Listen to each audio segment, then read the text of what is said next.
welcome to this week's The Story of a Poor Boy, coming to you from Matt's living room instead of my dining room table. I'm Mikey. I'm Matt. Yeah, and this week we're going to be talking about the Reds, who currently reside at the top of the Premier League table after Chelsea did us a massive favour, and the Reds were absolutely brilliant against Bournemouth. Hell of a team for them to find form. Hell of a game for them to find form again. Yeah. I wish I'd said that last week. Oh, well done. You also wrote them off. I did write them off big time, but that's just how good I see City. So I think what we're going to do is this is episode 1 this week. So what we're going to do is we're going to talk about Bournemouth. Talk a little bit about Chelsea versus Man City because of where that's left us, I guess, and then we'll talk about Napoli, which is a very exciting game of football that's being played tomorrow night. So Bournemouth potential sticking points apparently, according to me and you. Well, Bournemouth have played well recently. I think it's only fair to assume that it wouldn't be the easiest of away games. Definitely. Especially, it's kind of in the middle of quite hard games and quite important games as well. So I think it was important that we win this game to, before a ball's kicked, win this game to at least keep pace with City. Yeah. It was an important one to go and just do the business, and that's exactly what we did. We seem to have finally clicked a bit. Like, some of the football was lovely. I sees it. And we get 4 goals, and they get none in return, and it's a brilliant away performance, to be honest. It really is. It's as good a away performance as we probably could have hoped for going into this game. We didn't really talk much about the form going into this game for Bournemouth because I just kind of assumed it'd be great, but they'd lost 4 on a bounce before they played Huddersfield last week. Oh wow! But those games were Man United, Newcastle, Arsenal and Man City. They have had some dogs of fixtures, haven't they? So that's, exactly. It's not exactly a nice run of games to have. You could argue Newcastle's one they should be winning, but I mean, they are exceeding all kind of expectations this season already. So for them to be... It's just a classic Liverpool game, this, where we could have quite easily slipped up, and as it happens, instead we've put in probably the best performance I've seen from us this season. It's up there with West Ham, I think. Yeah, and it's interesting we can say that because looking at the stats, we've dominated games a lot more and we've had a lot more shots in this game, but I don't think Liverpool have quite been in control of a game as much as we have. We were on Saturday. There was maybe 2 points where you think maybe Bournemouth are going to get a goal here, but other than that, towards the end of the first half, I don't really think we were threatened that much. No. And I think some of the post-match analysis on Sky saying, other than the goals, wasn't really much in it. We were much better. We had more possession, more shots on target. Just played better. Some of the football that we played was really, really good. You can see there's an obvious gulf in quality between the two sides. Yeah. I've just mentioned the two sides, so let's have a look at the starting lineup for Liverpool. Liverpool go Alisson in goal, Milner at right back, surprise to a lot of people. You included? Yeah, me included, for reasons I'll explain in a second. Matip and Van Dijk at centre half, kind of gathered that was going to happen with the other injuries around. Robertson at left back, a midfield, 4 I guess, of Shaqiri, Wijnaldum, Fabinho and Keita, and then Salah and Firmino up front. The reason I was surprised that Milner played right back is because I expected Fabinho to play there. Yeah, and he has in the past for Monaco and Real Madrid. And Brazil as well. Exactly. There was a point earlier this season where he was Brazil's first choice right back. Yeah. So nice to know he's got that in his locker, but when you've got James Milner, you don't really need any other utility player, do you? Because he's an 11-man man. I think the thing with Fabinho playing there is he'll do the defensive job for you, but if you're after a flying fullback, you aren't getting that from Fabinho. Probably not, but he does like his marauding runs forward. He's got a bit of class about him. He's got a bit of class about him. The way I spoke about, we're getting into Fabinho chat a bit earlier, but the way I described him against Everton when I was in the stadium was it's like when Momo Sissoko was good. Before Momo Sissoko had his eye removed from his head. it reminds me a lot of that when you see the kind of he's a bit gangly and he's a bit his tackles look unorthodox to say the least sometimes, but he gets the job done and he brings the ball out his tackles as well, though. Pretty well, yeah. Picks up another yellow card in this game as well, which he's our new Lucas. He is our new Lucas. Lucas. Just a very tall Lucas. Yeah, maybe. But yeah. Bournemouth, the big news for them was no Callum Wilson. Massive thing for Liverpool. Yeah, I think it was a blessing for us because he's on fire at the minute. Scored for England when he got called up, so that must have been massive for him. And he's a good player. He's a very, very good player. They've only won 2 of the last 10 games that he's missed. Yeah. Which is just a huge... Quite telling how important he is to that team. I think they thought the impact of him being injured would be lessened by Jermaine Defoe last season. Do you know what I mean? Like when they brought Defoe in, and Defoe's just kind of on the decline now, so it's not really happened the way that they wanted to, I guess. But the first half, where it's not tight, but Liverpool feel like they need something to happen, and they get a big break of luck. Because I don't know if you know, but Mohamed Salah was about a yard offside. What? I haven't been told that at all by any of the Blues in my office. Well, it does happen occasionally. Apparently, Liverpool getting a decision in their favour in the Premier League is frowned upon. I can't believe it happened. We finally got a little bit of a break from an offside decision that wasn't offside. It's because it wasn't at Anfield. If it was at Anfield, he could have been 10 yards onside and we'd flag it for off. Well, that's it. I mean, you're looking at... and they give Bournemouth a penalty. I guess Mane was on the first day of the season was probably the last time we properly benefited from a poor bit of refereeing in the league anyway. Yeah, I think so. I'm sure there are Everton fans who would hear that and just be like, hey, you benefit all the time, you bastard. You had 2 extra minutes that you shouldn't have had. Dribble water all down yourself. Fantastic. It's fine, it's only my sofa, it's yours. Yeah, but I mean, it's a hell of a strike from Firmino as well. Really is. Also, really audacious for him to take it like that on his left. Never expected that. Exactly. I haven't seen him take a shot like that since Stoke a few years ago. Yeah. And that one was basically just fuck it, I'm offside, I'm just going to blam it. It turns out he was onside and he scored. I'm convinced that was what was going through his head. It's interesting, because since I think it was about 2-3 weeks ago, I said to Jamie, look, I might have said it on here actually. Liverpool don't really have anyone who's just going to take efforts from outside the box. Yeah. And since I've said that, Liverpool have directly benefited from Virgil van Dijk trying a stupid volley against Everton. James Milner putting one in the bottom corner from 20 yards out against Burnley. Okay. And we directly benefit again here from Firmino taking a swerving volley, which Begovic should really do better with. But he should. But it's another... I know Salah was offside, but it's another instance where Salah puts himself in the right place at the right time. Definitely. Everton fans can call him as, he's nothing but a poacher. Fuck it, he's getting goals from it. Don't care. Top goal scorer in the Premier League. Yeah, don't care. And to be fair, his next 2 goals from this game, very much not poachers' goals, very much very, very good goals. This is the best I've seen Mo Salah play in a long time. It is, yeah, since last season probably. Yeah, I wouldn't disagree with that. I'd probably say Roma. Roma in the semi-final was the last time. In the first leg of the semi-final was the last time I saw him absolutely wreak havoc on a team like this. Maybe even Watford, to be honest, in the league where he scores 4, because that was ridiculous. But you just got the feeling with this game that Salah was up for this, and he maybe he's a bit pissed off with people questioning him. Maybe he's got a point to prove after what happened in Kiev in particular, but. This looked like the Mohamed Salah that we were all saying was still there, wasn't a one-season wonder, and he's proven himself time and time again this season. And this was probably this is the peak that he's hit so far, and he's only going to go higher as far as I'm concerned this season.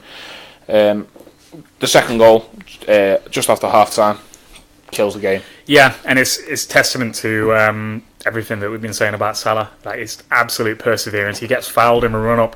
Could very easily go down. because it was a really, really clear foul, but he carries on. It's a nasty tackle as well. It is, yeah. He drags 3 defenders with him, finds the smallest of spaces and just slots it past Begovic and into the bottom corner. It's really, really good goal. If I was Nathan Ake, I'd be fucking sick of playing him. Yeah, Ake gets booked in the 12th minute for a handball where he basically just decides, no, I'm not letting it go through, which is weird because Salah was off offside by about 5 yards at that point. He was going to get given, and if he just leaves it, then they get the free kick. Instead, he gives away a free kick, and he's playing for the rest of the game with one hand tied behind his back. And when Mo Salah's in this kind of form, you can't really afford to do that. I mean, it's a double whammy for Stoke. I don't know where that came from. For Bournemouth, because for red stripes, it's very confusing. Must be because Jefferson Lerma gets booked as well on the 15th minute, which and then it doesn't help that Cook is just having an absolute mare. Well, exactly, and that's your centre half and your main holding midfielder, but and that automatically means that you can't really.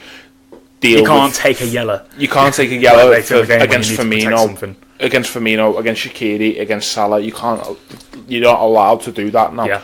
And from there, really, Bournemouth were handcuffed. Yeah, I think with the not the third goal, Salah's third goal. Yeah. I think that kind of shows how frightened they were of giving away a foul. Allowing Salah to get through like that. I know it was initially a mistake from Cook, but then a few defenders do get in and around Salah, but they know they can't do anything to him because a couple of them are on yellows. He's in the box, it could be a penalty, and it could be a sending off. So he just gets the run of it, really. Yeah. I know we've skipped... I'm calling it Robertson's goal. It's Robertson's goal. No, I'm not letting you take it off Steve Cook. It's a hell of a finish. It is a really good finish, but I feel bad for the lad. He's had an absolute mare. He was the one who kicked Salah for his first goal. Yeah. He gives the ball away for Salah's third, and he scores the own goal. He's had an absolute mare. Yeah, it's one of he won't be feeling good watching this back because obviously they have to go and watch the tapes after the game. Yeah, it happens. He'll be analysing it. Yeah, it does happen, and I saw someone. Used to happen to Lovren loads.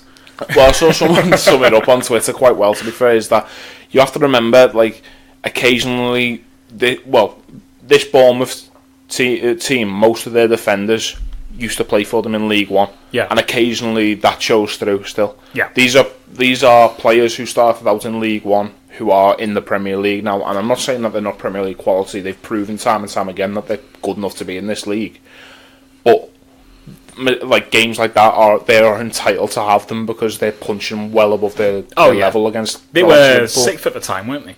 Yeah, exactly. Which is just a ridiculous achievement this far into the season. They're 8th now, depending on what Everton... Well, I think Everton would have to get beat by a lot for tonight to go below Bournemouth. But, yeah, I mean, 8th for Bournemouth is ridiculous at this point of the season. It shows that this wasn't a clear-cut game at all. As I keep saying, this wasn't a clear-cut game. And performances like Cook's are... I don't want to say that they played into Liverpool winning, but... Well, they did, really, didn't they? Do you know what I mean? I don't want to put that down because it seems like I'm putting down Liverpool. But Liverpool kind of invited that kind of performance, if that makes sense. Yeah. There was just a constant pressure, and there's an attack right at the start of the second half, I think it is.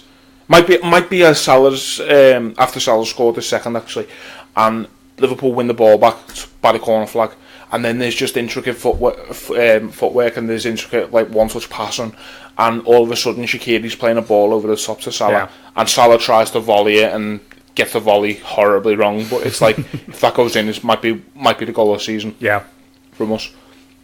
The thing is, stuff like that causes panic among the defenders. Exactly, and then if they've got the ball at the back, Liverpool will straight away putting pressure on them. I thought it was quite telling as well in the first half. They win a free kick just inside their own half, and rather than take the short one, they say to Nathan Ake, lump that towards the left back, to Liverpool's left back, and we'll see what Robertson can do in the air. Yeah. Which is weird because Virgil van Dijk lives in that territory as well. You're not winning a header against him.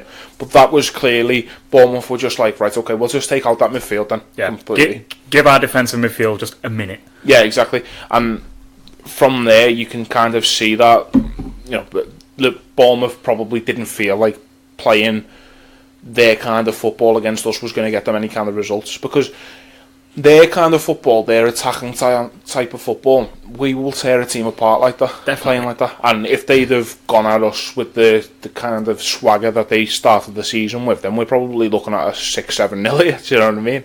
We could quite easily have done it.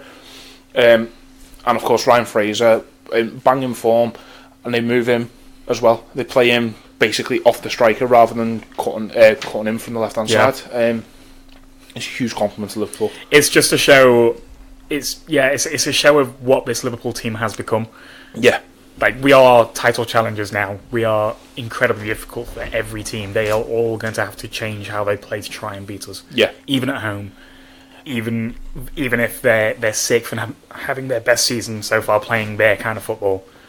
Definitely, they're still going to have to try and adapt to us. Definitely. I mean, Salah completes the scoring, completes his scoring for the game as well. But he does it from Adam Lallana ball over the top. Now, I'll start with the substitutions. To be honest, I was really impressed with the subs. Yep. Mane and Lallana coming on. Not the performances. I mean, just the personnel and the timing. Yeah, exactly. I was really impressed with the subs from Jurgen, because it basically says to Shaqiri and Naby Keita, all right, you start against Napoli. Yep. That's fine. You start against Napoli. But what we're going to do instead, while we're 3-0 up, is we're going to put on Sadio Mane, who's one of the most feared wingers in the Premier League, and Adam Lallana, who Bournemouth, he's got points to prove against Bournemouth. He from there, he's starting in the youth academy, and we're going to put them on, and they're just going to run, like, they're just going to carry on this tempo. Yeah, it's not dropping the quality of the team at all. Well, I mean, it is. It is. Like, Lallana coming on for Keita is a drop, but I think the improvement from Mane to Shaqiri, whilst it's not huge. Maybe what I meant more was like the rhythm of the team. Like, yes. It's more like for like. It's not dropping in intensity, I suppose. Yeah. I was hugely impressed with Adam Lallana, though. I mean, Mane looked like a fella who's had a bad week. To be honest, he's he's had a bad knock to his foot, and he's entitled to be a little bit off of it. He wasn't bad, but he wasn't like, he was quiet. I couldn't tell you anything Mane had done in this game. Adam Lallana covered so much ground. Yeah, in this game, he was chasing everything. You said he's got a point to prove against Bournemouth. I think he's got a point to prove to try and win himself back into this team. Yeah, that's it. Definitely. Like, he's going to run himself to death for Jurgen Klopp and for this team, to try and say that, hey, I am still here. I know you've got Oxlade-Chamberlain waiting in the wings when he comes back from injury, and you've got Naby Keita as that attacking midfield, and now you've got Shaqiri. But I am also here. I can still be this number 8 that you want. I think it kind of suggests to Lallana, right, you might get a couple of minutes here and there against Napoli and United, but I've not forgotten about you. Yeah. From a Jurgen Klopp point of view, I've not forgotten about you. And you will get minutes this season, and it might not be in the big games, but this is the kind of game where I'm going to give you the time if you're fit. I think and hope he's got a role to play in over Christmas and January. Well, looking at our fixtures, I mean, between now and January, it's hard to see. It's hard to see Lallana starting any other game than Newcastle. Yeah, the other games are hard. Yeah, exactly. I mean, it's a difficult run again. It's one of those things, I guess. But I look at it and I say, you're probably starting Newcastle, and then you might not be starting a game again until Wolves away in the FA Cup, and then they're your minutes. That's your minutes coming forward. But until then, I might give you 20. I might give you 20 here, and I might give you 20 away at Wolves. I might give you half away at Wolves. You never know. With Jurgen Klopp, he might decide to do that. But after, it's probably not a pre-season as such, but it's like it is just giving him the minutes, giving him the match fitness, because then you look into the new year and there's Brighton away, there's Crystal Palace at home, there's Leicester at home, and they're the games you want a likes of Adam Lallana, who you've described Shaqiri as a pest this season. Adam Lallana defined that for Liverpool for about 6 months under Jurgen Klopp before he got a bad injury, and he's never really recovered from it since. He was an absolute nuisance. He was, and he covered more ground than anybody whilst that period was going on. So, I mean, it'd be nice. I gave up with Lallana a couple of weeks ago, but little shows like that maybe show that he'd still do a job at a mid-table club, no problem. You could put him at West Ham. He'd fit in lovely because they love an injured player. him, Jack Wilshere and Andy Carroll just all becoming best mates in the trifecta of English sick notes. Yeah, waste the potential. Daniel Sturridge on the way as well, straight after. Excuse me. But yeah, I was really impressed, and it's a lovely ball through to Salah. Really is. Initially, it kind of looks like a hit and hope ball, yeah. But I think it's definitely been something that they worked on, like Salah on the shoulder and Lallana placing it up in that position. I couldn't believe Martin Tyler was suggesting there was any hint of a foul from Salah as well. He's got a hand on him, yeah, fine. That's allowed. That you're allowed to do that kind of thing because you have to somehow win the ball. You have to. Jostling's allowed. It's when you start directly pushing people to the floor and stuff like that you're not allowed to do it. And there's no hint of that from Salah at all. He is just really strong for this, and then Cook has no chance. He's got no pace. He's really strong, and he's caused panic in Cook. He really has. I think that's what's happened. He's flapped at it. He's thought, right, I need to get something on this, and he's not got enough. How many times did you think? Salah. How many times did you think Mo fucked it up? I thought going round him originally messed it up because he took it too wide. He did take it too wide. And then coming back inside, I thought he messed it up as well. I also thought he messed it up by allowing two players to get to the line because I thought they've covered it now. I thought the only thing that he could do was try and hit it as hard as he can with his right, but he didn't. He just flicked it with his left. It was brilliant. It was so nonchalant, wasn't it? Yeah, it just rolls it in instead. It's fantastic. He's definitely getting an inform card this week on FIFA. That's some money spent by Mikey. No, can I get him? No, I'm avoiding it this year. I can't do it. Can't do it. Got a mortgage. This podcast is not brought to you by FIFA Ultimate Team. I know, yeah. It's not. It also doesn't make any money. So unless you want me to start buying packs, you're gonna have to start funding it for other people.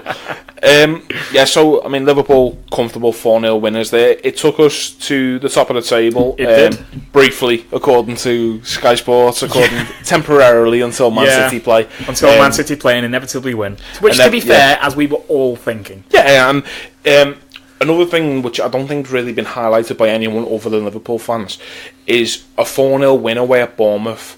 It made a massive dent into Man City's goal difference. It did. Yeah. So we're looking at Man City are on 30 plus 36 after the Chelsea game. So before Chelsea plus 38. Yep. Liverpool are then sitting on, is it plus 28? Yeah. So we're only 10 behind. 10 behind, and that's before they play Chelsea. Behind a team that's been smashing every team left, right and centre. And I think that goal difference not being as much as maybe most people were thinking it probably would be is down to how good our defence is. Definitely. 6 goals. We conceded 6 goals in, is it 16 games now? Yes it is. I mean, me and you both said it last week, is that we might well be turning around this season. We might well be saying, all right, we're not going to outscore this Man City team, but we're going to out-defend them. Yeah. And to concede 6 goals in a season, season up to this point is just, it's ridiculous numbers. It really is, and we're on course if we maintain that average for the least goals ever conceded by the Premier. It'd be like 15 or something daft, won't it? I think it's less than that. I think it was 15 before, maybe a couple of games ago. Yeah, I'll work it out now. Talk amongst yourselves. So if Liverpool maintain their current thing, it's 14 goals. 14 goals. That is not many goals. Which is a record. I mean, what can you do? What can teams do? What can you do if you can't score past this team and then you turn around and Mo Salah's up front and he's scored 3 goals? Pray, I guess. It might have clicked. It might have clicked. It might have clicked. It did. It did look really, really good. The irony is, I said it might have clicked after Burnley, and it might have clicked after Burnley. But the thing is, if it has clicked in the last 2 games, there is one point this season where you'll be able to turn around and say that's where it clicked. And it's a player who's not normally involved in the first team scoring past Everton in the 96th minute. Which is mad, isn't it? It's like... That's the turning point. The boost the whole team has got has come from basically a fringe player scoring the worst from goal 2 ever. yards out. Against Everton, I really hope to heaven that it's, and I'm not religious in the slightest, but I really hope that is the point at which Liverpool just kick on and Liverpool don't lose again this season. And it comes from if it could be their fault. If it could be their fault, that would be incredible. I just stare at all the Blues every day at work and I just smile at them. I just smile. You know, one of the Blues at work is still going on about how the goal against Everton meant the most to Klopp. Like he's wearing that as a badge of honour. He's saying that is the most Klopp he's ever seen Klopp celebrate anything ever. Same. I know. I'm like, yeah, it probably is. But it's a derby, and like we're winning in the 96th minute, and we're in a title race. Of course, it means a fucking lot to you, idiot. It's everything. It's everything. It is everything. I'm not doing it again. I'm not doing this, but it's everything. But like he's properly wearing it as a badge of honour. It's just like Good. Everton are massive. Like, I have it. That means so much to him. I have it. You can have it till March, mate, and then we'll see who's massive in March again when Liverpool are in the peak of their form this season. So yeah, I mean we spoke about it briefly there, but we built up to it anyway. But Liverpool being top meant that there was pressure on Man City, which hasn't really been there because we haven't. They've played before us. I think the last 10 game weeks, something like that. Yeah, exactly. Something ridiculous like that. Anyway, and Chelsea put in. I mean, they're very fortunate in the first half. I think they're very fortunate. So it's before we move on, man of the match. Oh yeah, good shout. Mohamed Salah. Yeah, so I am going to do exactly what Mohamed Salah did, and I'm going to give it to James Milner. Oh, being his 500th appearance and playing at yet again another new position because he's just the 11-man man. Can I take you briefly into Mikey's tinfoil hat corner? Go on. For this week. I read a lot into what Mo Salah said in the interview after the game because he basically said, I really hope we have a chance to win something together this season. And I feel like saying that kind of thing suggests that one of them's going, and I don't think it's Mohamed Salah. It's going to be Milner when Leeds get promoted. I think it's the player whose contract runs out in the summer and his boyhood club are on the verge of, well, I say on the verge, it's Christmas, but are looking likely to be promoted to the Premier League. So I think it'd be a fitting end for his career if he goes back to Leeds.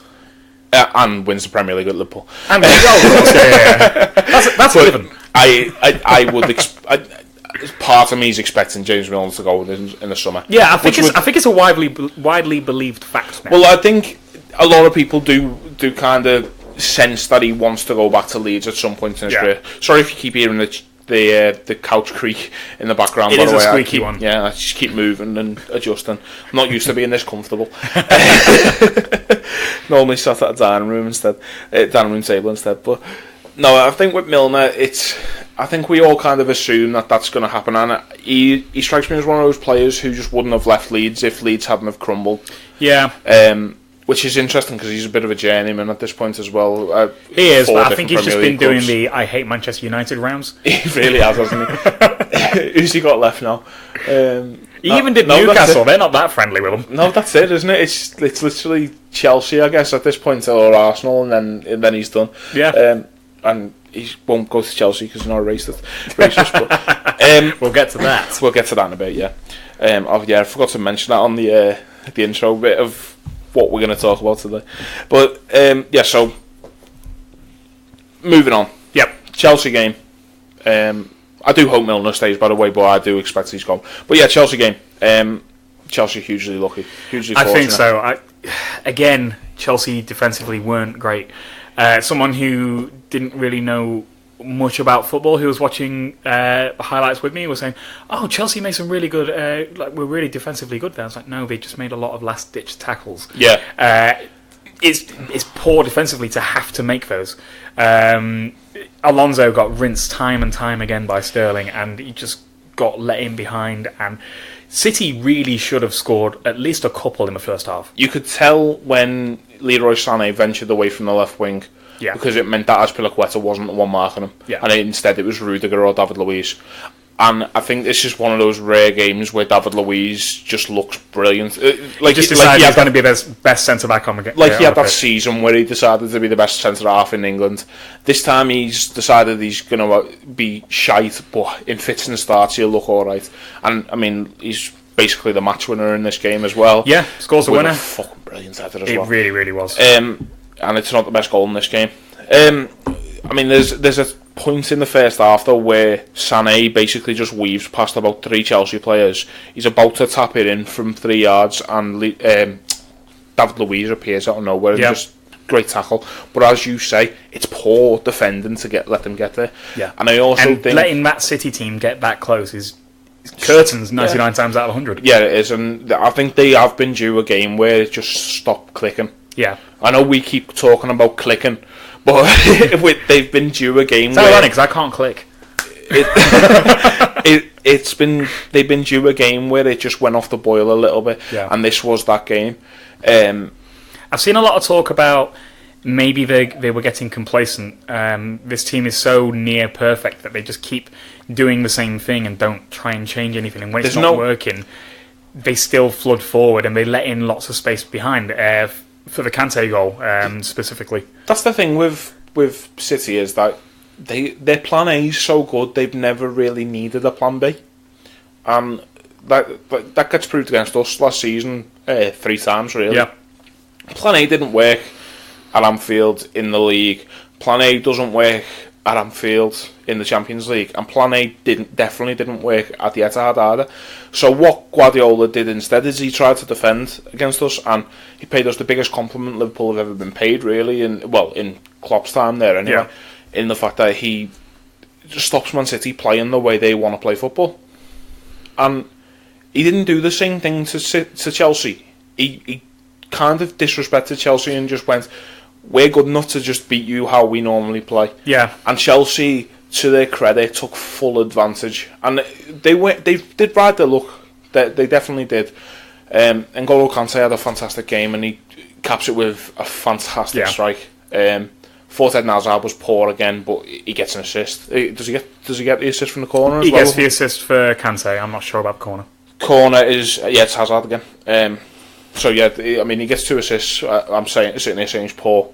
2 assists, not bad. Still not better than Salah. Still not better than Salah. Thought Ross Barkley was good when he came on as well. Jorginho, I still think he's poor. I think in this game he was quite good. So the thing with Chelsea was that they didn't sit back and try and park the bus and try and just hope for the best. They sat back, but also kind of pressed in midfield. They tried to suffocate City the same way City tried to suffocate them. So for the first goal, there's not really that. It was a different way of it playing out. It was a lot of playing around the back and trying to weather the press from City, which was fantastic. Really, really good pressing. And it eventually drops to Luiz, and he spots the ball out on the right to Willian, I think. Yes. And that completely bypasses the press. But throughout the game, they weren't just doing that route one. They were pressing in the midfield, and they were trying to beat City at their own game. And I'm just hoping that some other teams take note of that and think, okay, there is a way to beat City. You can get at their midfield sometimes. Yeah, I think Fernandinho's been allowed to get away with murder this season, because I think this has been his poorest season at City in a long time, maybe even ever. And he's been very, very poor. He's given away a lot of fouls, and no one's really tested him at all. He gave away a big one in this game, didn't he?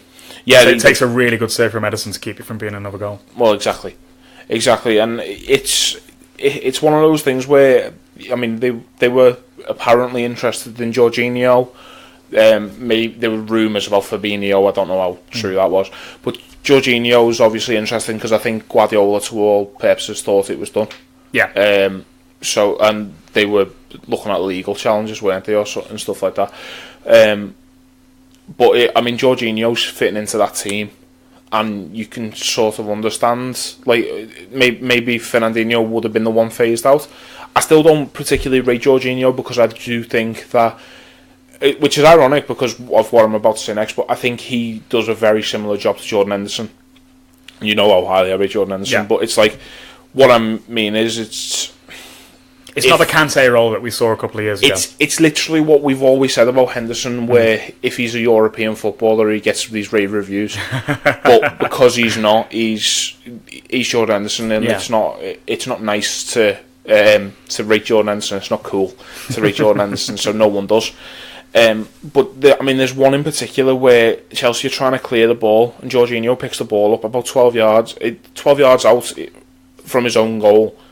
It's still in his own area, and he passes it like backwards towards the fullback, and it's like, all you're doing is putting your team under pressure. You've just mentioned about the City press already. All he's done is put his team under more pressure, and it just felt a bit. It felt a bit unnecessary, but at the same time, that may be me just being like, see, Jordan does that, he's getting fumed on. Perhaps there's a bit of bias there, but I do get what you mean. When you're playing that City midfield, it needs to be crisp, it needs to be quick, it needs to be clean, and it needs to be smart. Yeah, exactly. You need to use the ball well, and I think a European footballer, well, a foreign footballer at this point, using the ball not poorly, but a foreign footballer using the ball quickly and playing short passes is a lot more pleasing on the eye because of the stereotypes than it is for an English footballer to do that, because English footballers are seen to be Paul Scholes, Steven Gerrard, Frank Lampard, David Beckham, I suppose, as well. Get the ball, ping it. Yep. Players be able to spread the ball 50 yards at a drop of a hat. Henderson can do that, but he's not, obviously, he's not those players, and he never will be, unfortunately. But one of those. But yeah, we're talking about City and Chelsea, not Jordan Henderson. However, that poor, well, unfortunate display from City has meant that Liverpool have finally overtaken Man City. And Liverpool are now the only unbeaten team in the Premier League this season. 16 games only unbeaten team in the top 6 tiers of English football, I believe. Well, that's nice to know. Alisson is the first Liverpool player to remain unbeaten in his first 16 games for the club, which is one of those nothing stats that still sound really impressive. Yeah, dead nice. He's the keeper with the most clean sheets in the league, least goals conceded as well. We didn't talk about it. What? We're talking about Alisson, we didn't talk about it. The header. The header. Oh, the header. How did we not talk about the header? Know. I need to frame it. Oh my god. I saw that. Let's just rewind. Oh my god. I've said it so many times. If your centre half comes for that, you're going off your head. What do you do if your keeper does it? What do you do if your keeper I don't know. It's ridiculous. It's everything. Why didn't he go for with his fists? Because he thought it was going to be given as a pass back. Because Milner miscues it. Can you not punch the ball when? No, you can't touch it with your hands. Okay. Can't touch it with your hands. So instead, he just heads it. It's a fucking. He rose like a fucking salmon as well, it's isn't he? It's a brilliant header. It's such a good header. It's like the thing is, if Simon Mignolet had done that, he heads that 5 yards in front of him, or he heads it behind him into the net. Alisson comes and clears that ball 30 yards, and it's a fucking stunning header. It's so good, isn't it? And he wipes the player out as well as Josh King, I think. Yeah, he wipes him out completely. And if, as I say, if Virgil van Dijk comes and does that, you're like, Captain Leader legend. What a player. What a player. Bury me here, Verge. I love you so much. Your fucking goalkeeper does it. I don't even know how to react at all. I think that's why we forgot. We just don't know how to process it. Fucking hell. Oh, I can't believe I forgot about talking about it. There you go. He's got the most clean sheets, least goals conceded, the best header, and the boss haircut as well. I was going to say a boss haircut and the most gorgeous beard. I love him, you know. Perfect. I'm gonna just quickly, we've spoke about City and that and Liverpool top. I'm gonna just take it to a little bit of a weird thing I saw on Twitter. I say weird, it's not weird, but right now, who are your top 3 Liverpool players?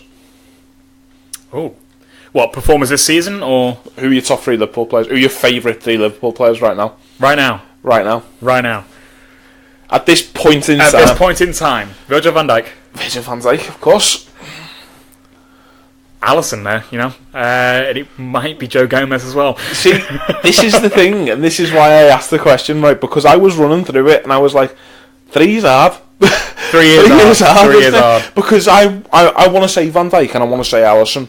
I probably wouldn't have gone Joe Gomez, but I understand why you did. After the clearance against Everton, I love him. That's fine. And he's just signed a new contract until 2024, hasn't he? He's just signed a new contract, which is fucking absolutely brilliant. Made up for him. Yeah, it does. It means him and Verge can get a partnership going for years to come. You see, they are actual best mates as well. Yeah, you see them all on Twitter. Yeah, did you see them today? It's fantastic.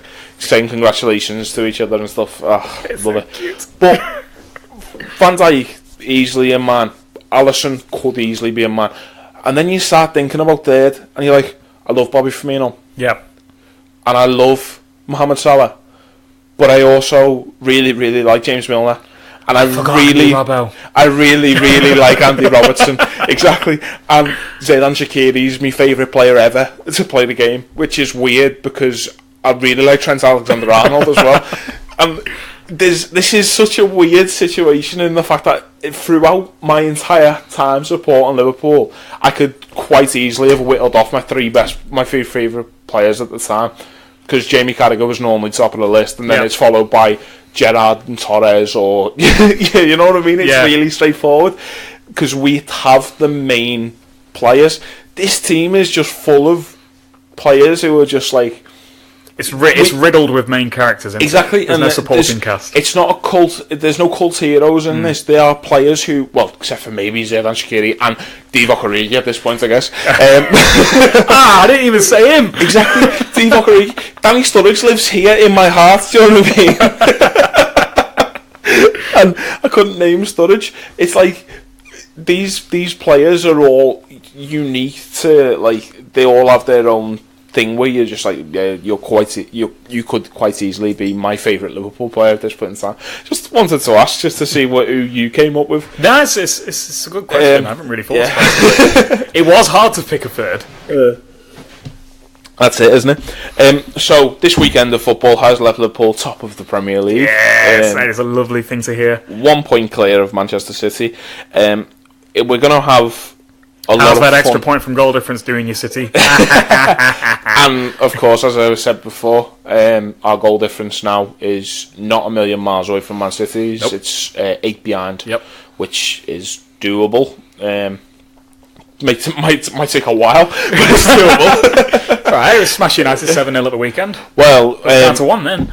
Well, we'll talk more about Man United on the weekend. Yeah, sure. But what we'll do, before the weekend, but what we'll do now is we'll move on to Tuesday night, which is Napoli. We'll just do a brief section on this, and because I think we talked about it quite a bit last week when we were talking about the PSG game. It's huge. It's absolutely huge. It's probably the biggest game in the club's history since. Well, I was going to say a while ago, but then we played the Champions League final, didn't we? We did. I would argue though you're looking back to like when was it Middlesbrough in the last day of the season where we had to beat them to get top four for Klopp's like first time qualifying for the Champions League.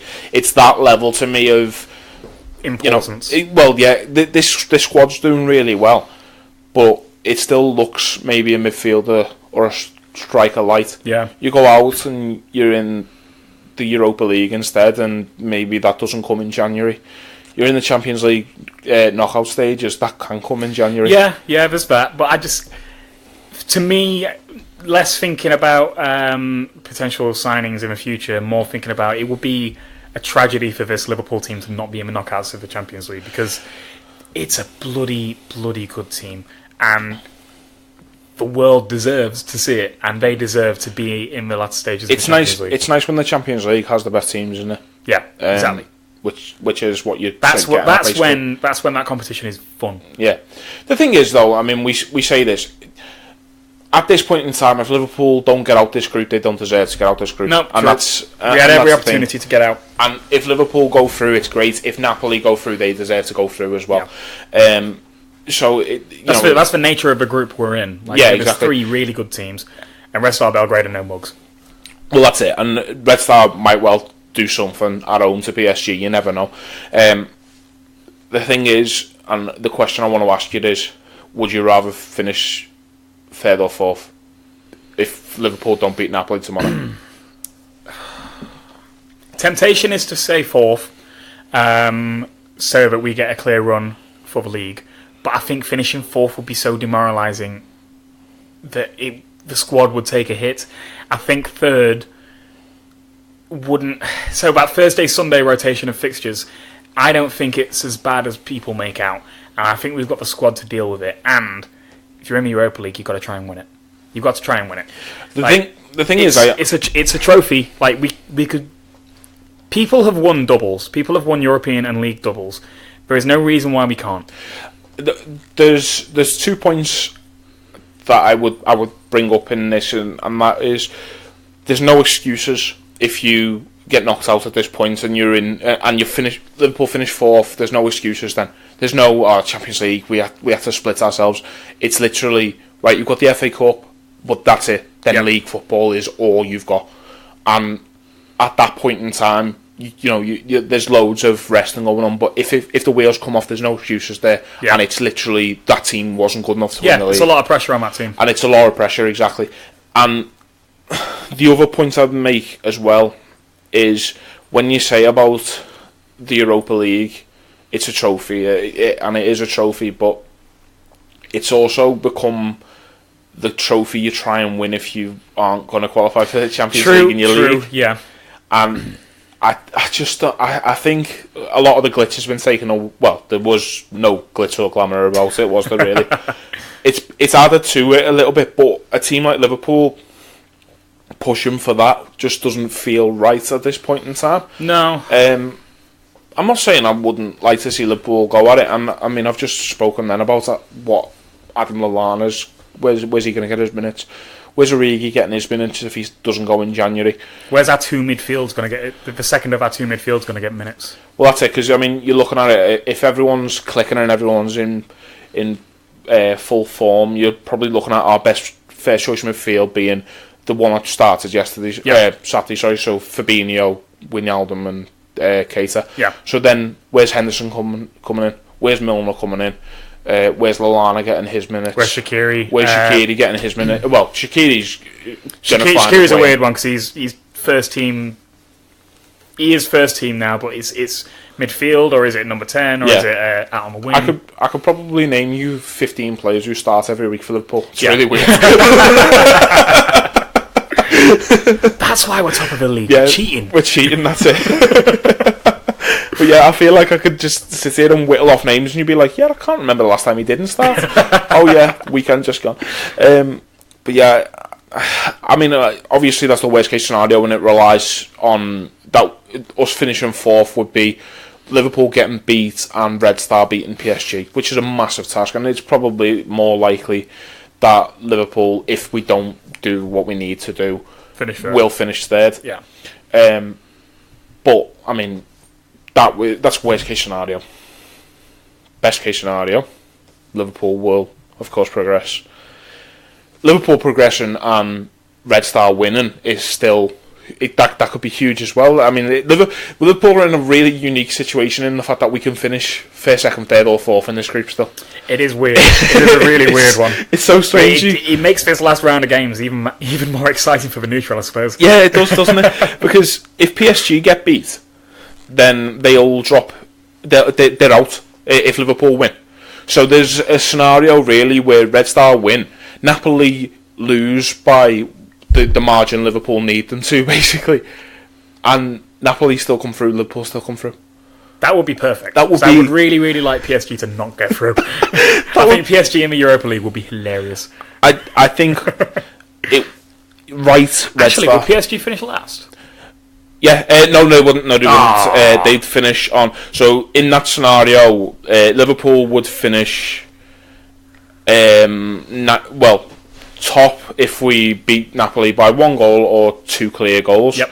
If we don't do that, we'd finish second to Napoli, who then win the group.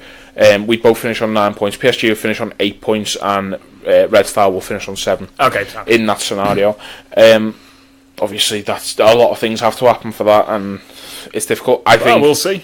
I think Red Star off at your pedal against PSG. Yeah. They're 19. Horrible team. They're 19 to win. On the betting odds, which is fucking ridiculous. The return of Reds Bets. no, Reds Bets is an actual thing. The story of a poor boy Bets. Yeah, that one. And probably will not play in this game. Angel Di Maria, Lassana Diarra, who's asked about Lassana Diarra or Hesse, Neymar. Ooh. Neymar might not play in this game. So did he injure himself diving or something? Maybe. He probably prick. Yeah. He might be swerving it so he can play Call of Duty instead. Very possibly. You ever seen a fucking professional footballer turn down an awards evening to play COD instead? It's just a bit of a prick, isn't he? I hate him. I hate that he's a role model. I hate he's a role model. I hate Paul Pogba's a role model, and Mbappe as well. I just hate them all. And Ousmane Dembele and players like that as well. Just fucking taking their gifts and completely undeserving of it. Yeah. You see players like Oxlade-Chamberlain who have just like given everything, and they're trying their best to just get out there. And players who just seem to be naturally fit and just play every week are throwing their fucking time at what we do, play computer games. Do you know what I mean? Do something better with your life. Yeah. Anyway, Napoli, yeah. So, I mean, how do you think Liverpool line up for this? I think Klopp's kind of telegraphed what's happening in this.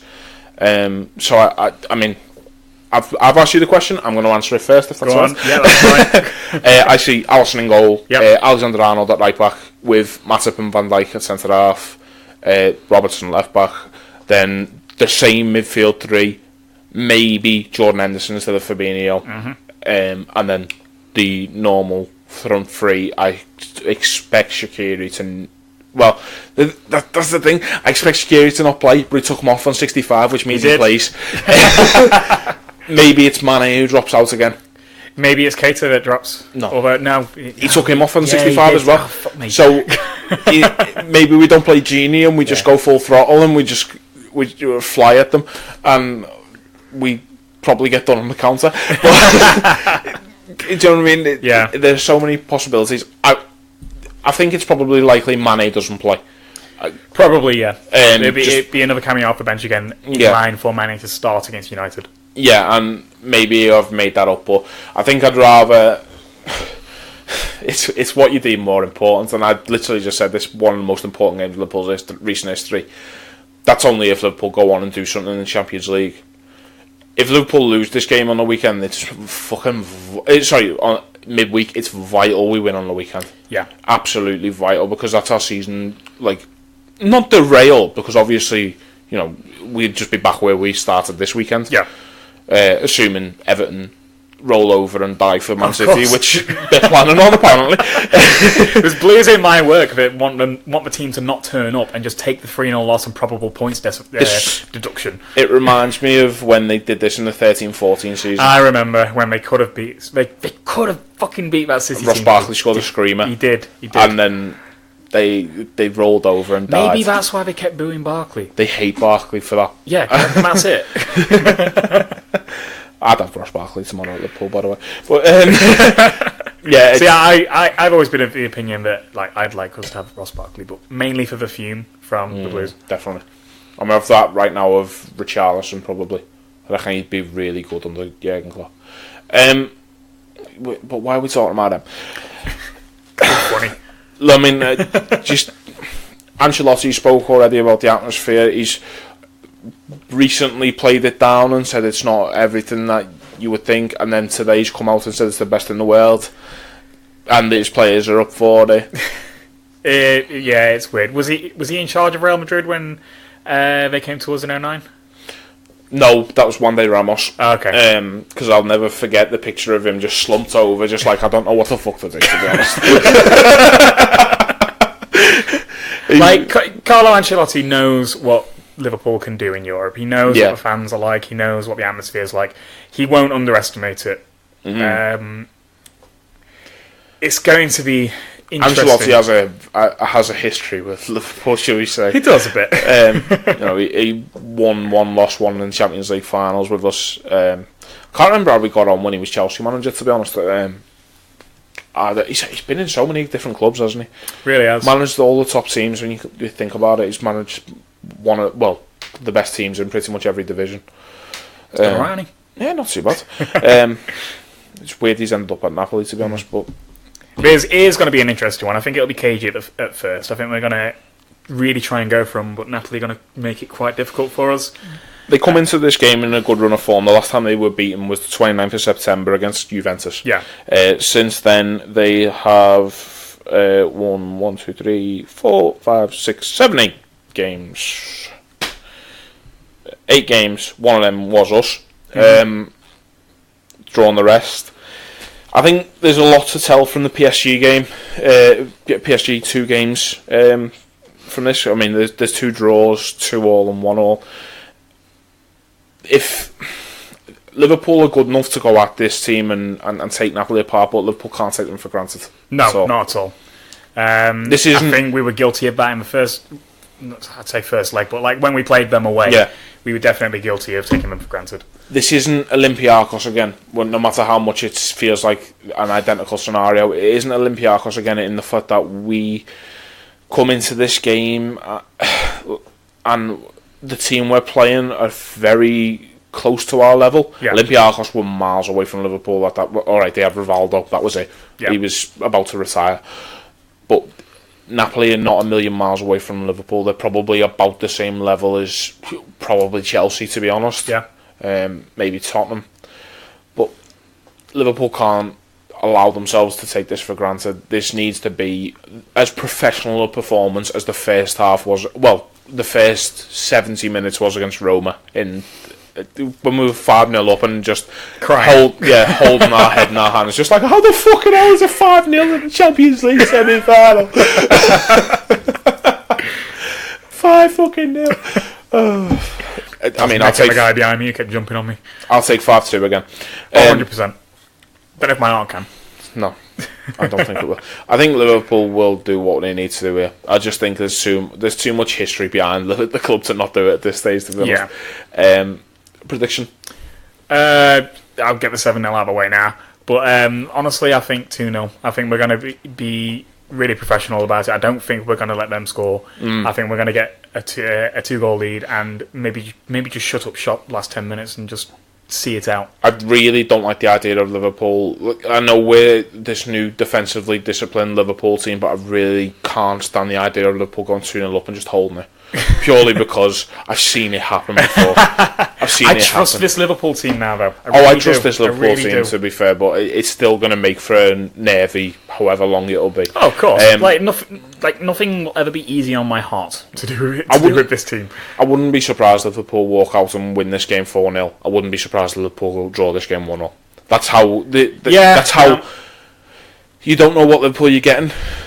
Liverpool have been setting the bar really high for themselves recently in the league, but then away in Europe we've been terrible. This is true, but this is at home. This is at home, but I don't know. You saw under Benitez, Liverpool had this kind of duality about them in the Premier League and the Champions League, where we could be fantastic in one and terrible in the other. And I'm just hoping that this isn't like. I feel like it should never have to be. It's one or the other. It should be both at this point. Yeah. And teams like City can manage it, so Liverpool should be able to manage it too. So hopefully, when we get round to talking about Man United, post Man United, we're talking about how Liverpool are through. We're going to give some post Napoli reaction as well straight away. So we'll either be laughing or crying about it. We'll one of them. We'll see, basically. But what we're going to do now is we're going to move to a much deeper and darker issue, to be honest, away from Liverpool. Liverpool related to some points as well, I guess. And that is the comments made by Raheem Sterling. Basically, if you've been living in a cave, Sterling was racially abused yet again on the weekend by Chelsea fans yet again. It's visible on the TV. A lot was made of it. A lot of people were suggesting it wasn't black that was said, it was Mank instead. A lot of people who put their fingers in their ears and go la la la la la la, pretend it doesn't happen. And then, of course, Sterling posts on Instagram 2 articles from the Daily Mail reporting the same story from 2 players who play for the exact same club. The only difference is one of them is black, one of them is white, and one of them is apparently taking liberties because he's never played for Man City, buying his mum a home, and not even buying his mum a home, just buying a home. Yep. And the other one's being lovely and buying his mum a home because he's white instead. You notice the black player doesn't even get a name; it's just black player. Does it actually say not black player? Sorry, young player with a photo of him. The other one is Phil Foden. Yeah, it's sad that we're having this conversation in 2018. Due to turn 2019 soon. I'm just looking at the post now. Yeah, young Manchester City footballer 20 on 25 grand a week splashes out on Mansion on market for 2.25 million, despite having never started the Premier League. And the Phil Foden one is like young Manchester City starlet. Yep. Phil Foden buys £2 million home for his mum, and they are dated. One was 11th of January this year, and one was the 5th of October this year. So this isn't years apart. This isn't all right. It's a few months. This apart, isn't after like a regime change at the newspaper or anything. It's the same team. It's the same subconscious, possibly even conscious agenda that's being shown here. And the fact that Sterling didn't even have to show an article about him, it was just another black player at Manchester City. He didn't even have to search that hard. It's so telling that there is just this there's this thing in the media where they have to belittle and discriminate against black players because they're not standing in line like the people at these papers believe they should. Like, Sterling kind of breaks the mold a bit. He's not. So what people who would say that they're not racist but are racist would say is, oh, he should be grateful. He should be grateful for all this, all this money that he's got. It's like, why? Why should he be grateful? A young white player shouldn't be grateful for the opportunities that he's had. Like, you don't say that about Phil Foden. You don't say that about Jack Wilshere when he burst onto the scene. Yeah. It's ridiculous for double standards, and it's fantastic from Sterling to actually point it out, because people have, Manchester City fans and Liverpool fans as well, actually, have been saying it for a while, that Sterling has been completely blasted by the media for no other reason than he is black. Like the gun tattoo that he got. Yeah. The article and the quote that Sterling said afterwards, that it was because his dad was shot and killed, and it was a deeply personal thing to me, and he shoots with his right foot, and he said that he'd never touch a gun, but he'd tattoo that on his leg because that's his gun. That's the way he shoots, yeah, exactly. Yeah. So, but Sky actually changed that quote to "I will never touch a gun again," purely because he's black. Well, I mean, it sells better, doesn't it? It sells better. Yeah. And it's as simple as that. It's easy. But Sterling's right that this thing that makes papers sell better is fueling this racism that he's being attacked with. Yeah, no, it definitely is, and I mean, there's no hiding who the main tabloids are who are constantly spouting this filth. It's the Sun and the Daily Mail. Yeah, as you can fucking always expect it to be. But even then, I mean, it's not just them. It's not just limited to them. It is every paper, and it's so easy to target Sterling and to say he's not earned the opportunities that he's had. I can't stand Raheem Sterling, but it's not for any reason other than the fact that he left Liverpool the way he did. Yep. And the only reason that, even then, like when he left, I was originally like he's only going for the money. He's been proven right to go. He's won the league there with 100 points. He's won trophies there. Liverpool have won fuck all since Raheem Sterling left the club. We're allowed to be bitter about it. Yeah, we're allowed to not like him for that reason. This is the thing. No one else is allowed to dislike him for the bullshit reasons. And I will hate him. I will always hate him for that, and I won't stop booing him for it when he comes to Anfield because I think it puts him off every time, and I love it. Yeah, but because he's a very good footballer. But the fact is, the likes of Jack Wilshere and stuff like that. Every time Jack Wilshere has another dawn, which is probably about the 15th if he has one again this season, we're hearing, he should be starting for England. He's a fantastic footballer. He should be starting for England. Jack Wilshere's been through, I can't remember how many long periods now. He's played at Bolton, he's played at Bournemouth now, he's at West Ham now. He has played top level football most of his career, to be honest with you. Even when he's at Arsenal, he's never played in a great Arsenal team. Mm-hmm. Raheem Sterling has never dropped below great football teams. When you think he was holding Liverpool together at one point in the 14-15 season, and now he's hitting new heights at City. He's got the most goal involvements in this incredible Man City team, who are tipped to go and fucking conquer Europe, conquer the world, be the next great fucking Roman Empire. To be honest, it's just win the Solar System Cup. This is exactly the kind of that. Do you know what I mean? If they played any fucking competition, they'd win it. And Raheem Sterling's key to all that. But he's not earned that, apparently. Do you know what I mean? He's just been given it, apparently. He's not earned the chances. And given his upbringing and given the challenges he's faced, and his father was male when he was young, the fact is, Raheem Sterling has been put down his entire career, and he is still at the top of football, and he is still England's most talented footballer, which fucking kills me to say, because I can't stand him for what he did in terms of leaving Liverpool. If he'd have just stayed, imagine how good Raheem Sterling would be in this Liverpool team. Do you know what I mean? And that will kill me forever, because I always think back to, do you remember that picture of all the legends, and then Sterling and Rossiter sat at the end, and Rodgers and Ian Aarons stood in front of them, and it was like, this is the past and this will be the future, and it was those two, and it was like, those two will be here for years, and now neither of them are here anymore. And it obviously, Liverpool have gone on to bigger and better things since the two of them left, and Liverpool now are at a point where we don't need Raheem Sterling. It would be nice to have him, but we don't need him. But we are literally like at a point where Raheem Sterling is still, he's not being appreciated by anyone outside of football circles for what he's achieved, and that is an absolute crying shame. You've only got to look at the difference between him and Leroy Sané. Leroy Sané was left out of his World Cup squad because of his attitude, apparently, and he didn't start the season either. And Raheem Sterling's not done that. There's never been a point where Pep Guardiola's went, Raheem's not playing this week. And no one's mentioning Sané. No one's having a go at Sané. It's just Sané, he's just a next brilliant talent. And maybe it comes down to the foreigner kind of thing as well.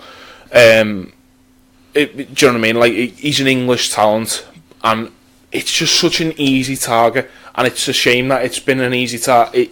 It's still an easy target in 2018. Do you know what I mean? It's ridiculous that we have to have this conversation.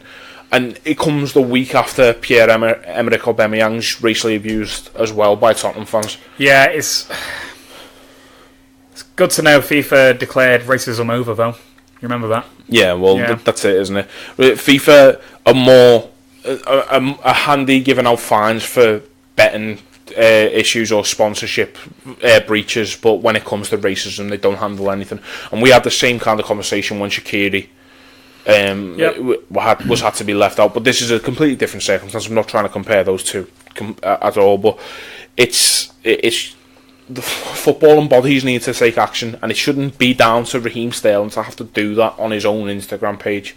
He shouldn't have to be the one sitting there going, I'm going to speak out on this. It's not fair on him, and he's a good footballer. He's not a good footballer, he's a great footballer, and that's what he should be known for. Yeah.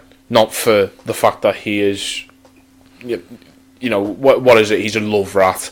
He's gone and been reckless with his money that he's earned, and he's entitled to spend whatever the fuck he wants on it. To be honest, I just feel so much sympathy for him, and it's two.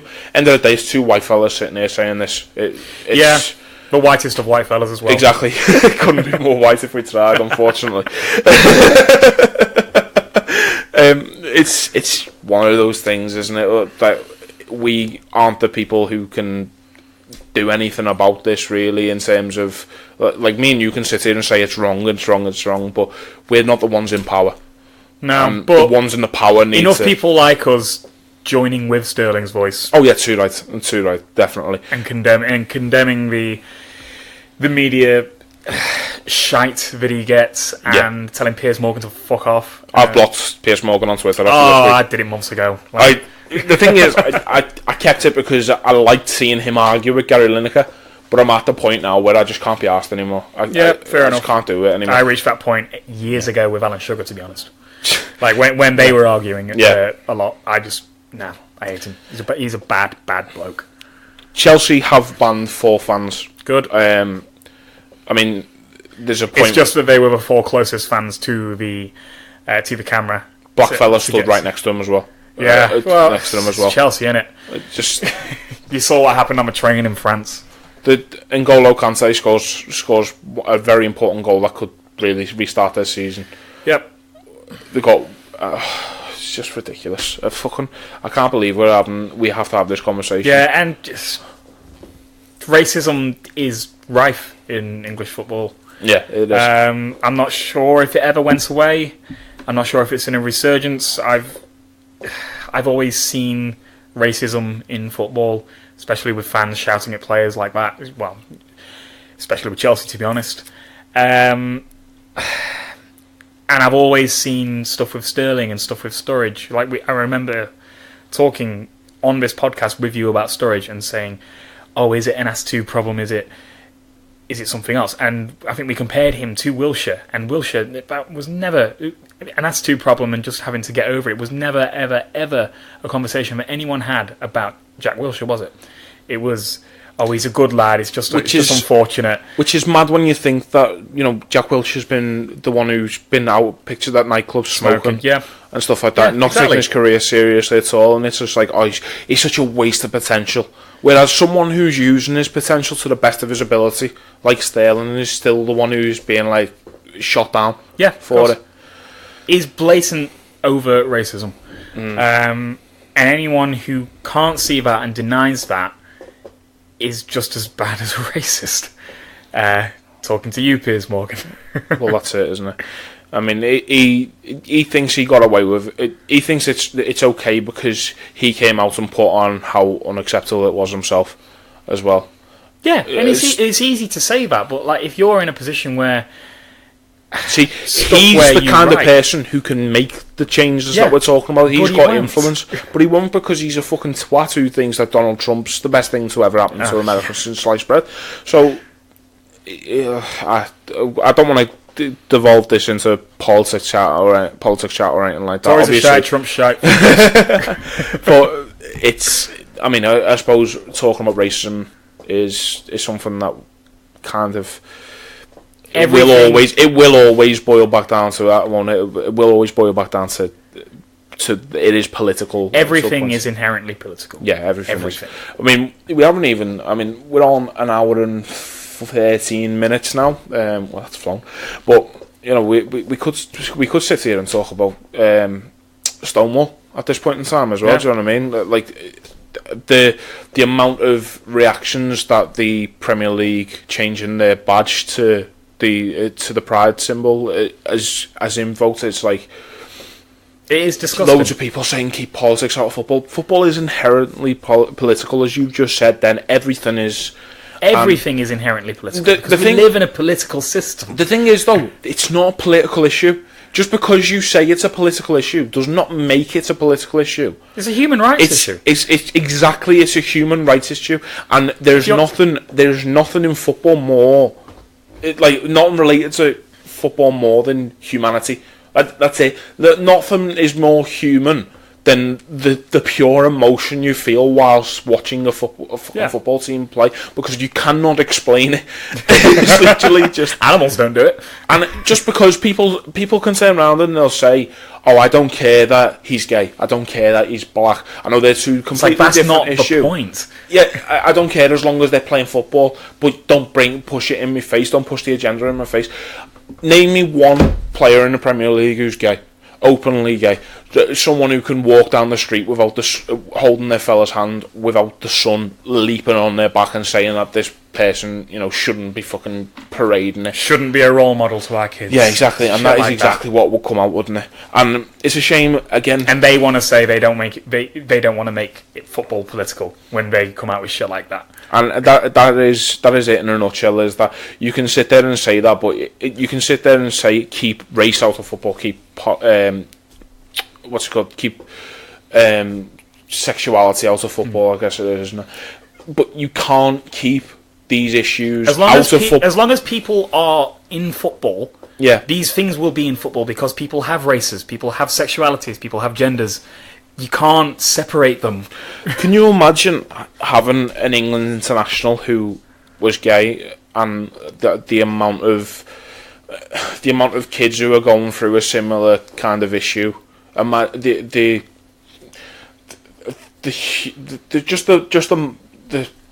humongous nature of that, like how important that would be. Do you know what I mean? To somebody to have that kind of role model to speak out, because there's no one. Yeah, and but statistically there has to be gay football. Yeah, exactly. There has to be. Exactly. But the fact you don't see them. Like growing up as a kid, like if you love football and you think you're gay, maybe you start thinking, oh, I have to choose. There's no gay footballers. I can't be a footballer and be gay. Yeah. Something's wrong with me. Shit like that. Well, that's it. It was what you don't like football, you're gay. And I mean, I'm as responsible as anybody for saying that, because me too. I've said it to loads of people in the past, and when you're a kid, it means it feels like it means nothing. And obviously, it does mean something. But when you're a kid, it felt like it was just an offhanded thing, and yeah. Obviously, it's a vicious cycle, because like attitudes like that stem from there being no gay footballers, and there are no gay footballers because they can't come out because of this atmosphere. You can't be gay and like football. You can't be gay and play football. There are no gay footballers. Like, yes, same fans chant homophobic chants at players all the time. Yeah. Imagine what an actual out gay player would get. I don't want to be honest. Our fans are bad for it. Like, all fans. Well, I mean, it's just a sad state of affairs that week after. We're going to end this episode talking about something so sad, and hopefully in the years to come we'll see it. I don't want to say more accepted, because it should be accepted already, but more of an active thing that we can maybe make it more of a welcome thing, that any Premier League footballer can admit whatever they want to at this point. Any black player can play without the fucking... Yeah, and just fucking live and exist. Yeah, and exactly, and just go and buy his mum a house without anybody questioning his motives, just because he can afford to do it. Because I'd do it in a heartbeat if I could. Exactly, who wouldn't buy a house for their mother like that? Do you know what I mean? Who wouldn't do that? Actually, I think my mum would prefer a car. She's always wanted a purple Mercedes McLaren SLR. Well, there you go then. And I told her I'm going to buy her a little toy one when I can afford it. Well, there you go then. Who wouldn't buy their mum one of them if they could? Yeah. And who wouldn't treat their family to the best kind of life? And apparently the colour of your skin dictates whether or not it is a worthwhile gesture. Which is a really sad note to end on, to be honest. Yeah, but a little bit of a more positive note. 50 years, all the racists and homophobes and leave voters will be dead. So, Yeah. And that's the maximum time it's going to take for this to all clear off out of football. You heard it here first. There is another thing, I guess, on this, and it is the huge positive reaction to what Sterling has said, in terms of a lot of people have stood up behind him. The footballing world is really united behind him. Just looking at his Instagram post now, it's got 580,000 likes, which is, for someone who's got 4.2 million followers on there, it's an eighth of his followers. It is still nuts for Instagram. It is. That's ridiculous, and I don't like shit. I've got Instagram. Lots of people. I don't like anything. And I mean, I hope that maybe in a year's time, maybe in 5 years' time, maybe hopefully not in any longer than, well, it should be done tomorrow. To be honest, we can sit there and we can have this conversation, and it's not an issue. And people like Raheem Sterling can be celebrated for their race rather than tortured for it. Yeah. Okay, so that's been this week's, the first part of this week's The Story of a Poor Boy Even. I really hope you've enjoyed it. I'm sorry I got a bit heavy there, but it's an issue that we need to talk about, really, isn't it? Yeah. Because it's inherently built into football, so why shouldn't we talk about it? If you could like us on Facebook, follow us on Twitter. We should probably get an Instagram set up after I've just said that. Maybe. Spotify, Podbean, YouTube. I've just realised how difficult it is to find the YouTube channel. I tried to find it for Jay before and I could not find it anywhere. Podcast Addict. If you find us on all of them or any of them, really appreciate it. We really appreciate anyone who gives us their time every week. Don't think it's not appreciated, because this is literally the only reason we keep doing this. And also it really helps to vent on this, or just talk about how boss Liverpool are. It does. I save it up as well, and I take notes of what the Blues do at work, so I can have a giggle with you. We'll have Blue Watch from now on, I think. So thank you very much for listening to this part. We'll see you later on in the week. Cheers, guys.